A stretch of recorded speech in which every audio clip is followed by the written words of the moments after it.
বিজেপির পর এবার ভাইজানের দলে বিরাট ভাঙন। আইএসএফ ছেড়ে তৃণমূলে যোগ দিয়েছেন প্রচুর মানুষজন।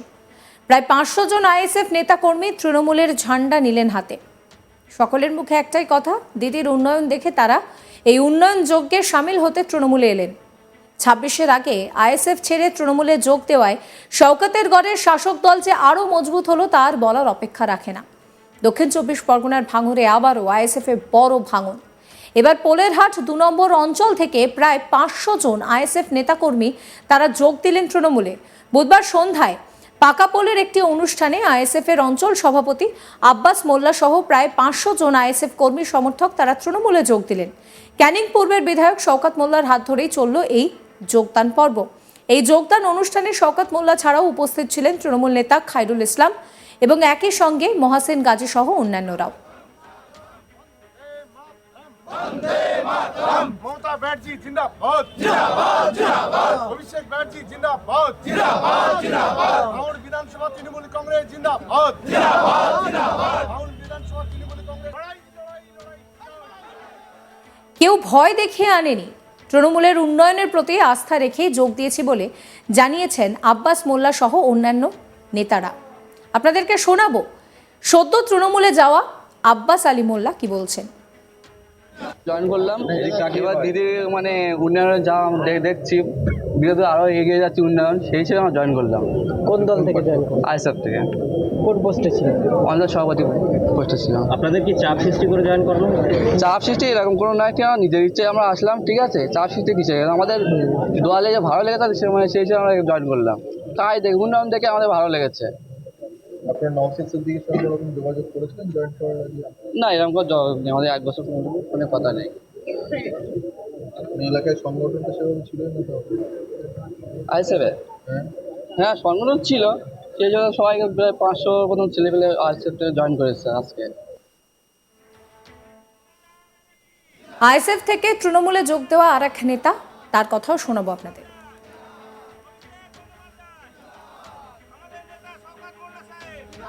আমরা সবাই একসাথে, আব্বাস, প্রিজাম, আমরা সব আরও সব ছেলেপেলে আছে, 200-500 ছেলে এসে আমাদের সাথে, আরও আগামী দিনে আসবে।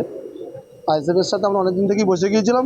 আমাদের আজকে তৃণমূল কংগ্রেসটা ভালো লেগেছে, দাদার হাত ধরে, খলিল ভাইয়ের হাত ধরে আমরা তৃণমূল কংগ্রেসটা উন্নয়নের সাথে উন্নয়ন যাতে হয়, দেশের কাজ হয়, গরিব মানুষ সুবিধা পায়।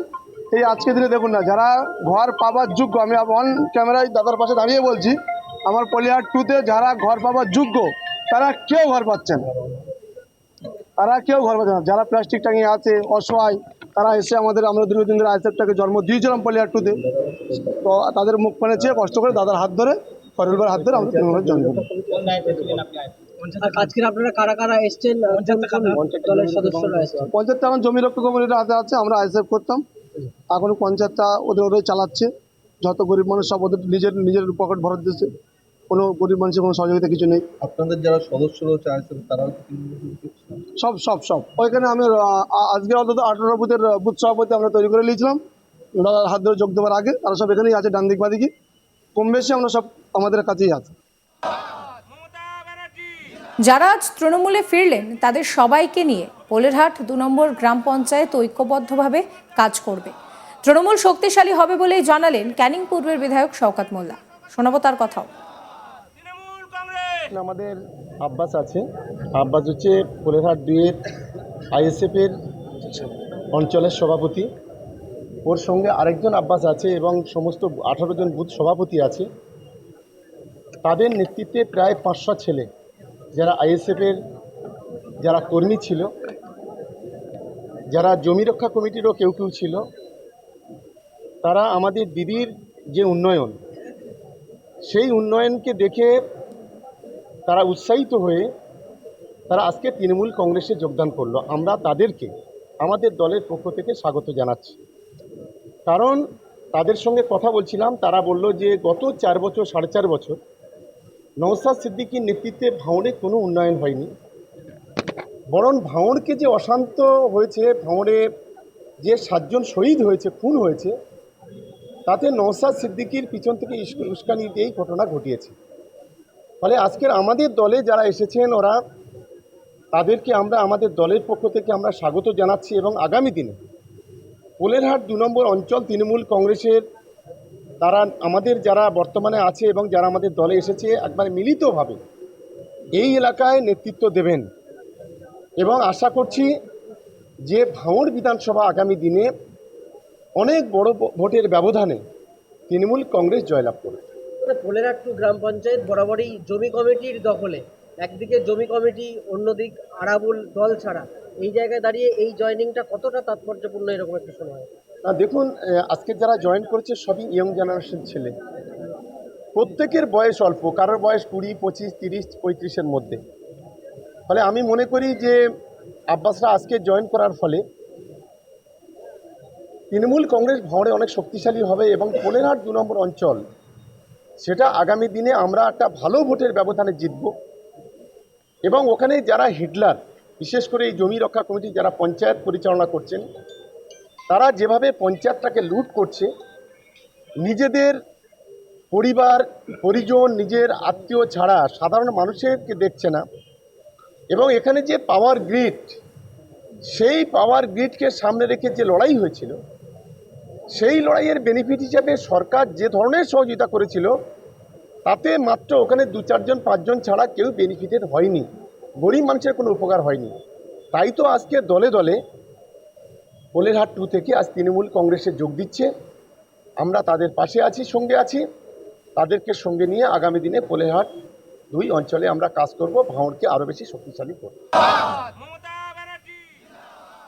এ বিষয়ে আইএসএফ এর বিধায়ক নওশাদ সিদ্দিকী বলেন, যারা তৃণমূলে যোগদান করেছেন তাদেরকে ধমকে চমকে জয়েন করানো হয়েছে, তবে ভোটের সময় ভোটটা আইএসএফই পাবে। শোনাবো আপনাদের নওশাদ সিদ্দিকীর কথা। তাহলে সিপিএম বলবে তাহলে সিপিএম এর সব ছেলে ছিল, 1 নম্বর কথা। কংগ্রেস বলবে স্বাধীনতার পর থেকে বাংলায় কংগ্রেসের শাসন ছিল। ব্যাপারটা হচ্ছে কে যোগদান করছে, আপনাকে দেখান তো কারা। আবার সেই সরকার সাহেব আমাদের জেলা পরিষদের একজন সদস্যকে বলতে নাকি তার কাছে গিয়েছিল। যদি তার কাছে গিয়েছিল তাকে যোগদান না করায়, তাহলে একটা ছেলেকে যে আমাদের হয়তো সমর্থক ছিল, এটা মানতে বা হয়তো মানছি, ভয় দেখিয়ে চমকে ধমকে আমাদের এই প্রাণগঞ্জ অঞ্চলের নেতৃত্বদেরকে ফোন করে ডাকছে, এইদিকে আয়, মানে ভয় দেখাচ্ছে তোর ব্যবসা বন্ধ করে দেবো, এই করে দেবো, এই ধরনের ধমকে চমকে 2-1 জন যাচ্ছে। তারপরেও আমি বলছি আপনাদের, যাকেই যাই করুক না কেন, ভোটটা ইভিএম মেশিনে আইএসএফ এর পক্ষেই আসবে, খামচিনের পক্ষেই আসবে। ভাঙড়ে একের পর এক আইএসএফ কর্মীরা তৃণমূল কংগ্রেসে যোগ দিচ্ছে, ফলে 26-এর আগে না, আমি আইএসএফ এর আমি আপনাকে একটা কথা বলি, আইএসএফ এর কর্মী নয়, আইএসএফ এর সমর্থক কিছু গিয়েছে, এটা অস্বীকার করব না, কিন্তু যারা গিয়েছে তাদেরকে প্রেশার দিয়ে নিয়ে গিয়েছে, সে ভালোবেসে যায়নি। এই ভিডিও সম্পর্কে আপনাদের মতামত জানাবেন। সমস্ত খবরের আপডেটের জন্য চ্যানেলটিকে সাবস্ক্রাইব করবেন। আমরা হোয়াটসঅ্যাপেও রয়েছে, ফলো করবেন আজ তাক বাংলার হোয়াটসঅ্যাপ চ্যানেলও।